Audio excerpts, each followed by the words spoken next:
استاد آیا برای تغییر کاربری اراضی کشاورزی موقوفه صرفاً مجوز متولی یا سازمان اوقاف کفایت میکنه؟ متاسفانه اشتباهی که نوعاً اشخاص مرتکب میشن و معتقدن که با اخذ مجوز متولی یا اداره اوقاف هر گونه ساخت و ساز روی عرصه موقوفه بنامانه و این در حالیه که به استناد ماده 1 قانون حفظ کاربری اراضی زراعی و باغ‌ها مصوب 31/1374 تغییر کاربری اراضی زراعی و باغی خارج از محدوده شهرها و شهرک‌ها بجز در موارد ضروری ممنوعه.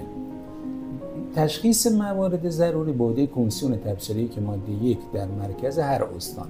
بنابراین توصیه بنده به همه عزیزان اینه که اگر قرارداد دارید با متولی موقوفه، قبل از هر گونه اقدامی حتما مراحل قانونی رو در کمیسیون تبصره‌ای که ماده 1 که در خونش در مدیریت امور اراضی استان مستقر هست طی بکنید. مجوز رو که گرفتید بعد از اون سراغ پروانه ساخت برید و کار فیزیکیتون رو شروع بکنید. خیلی متشکرم. خواهش می‌کنم.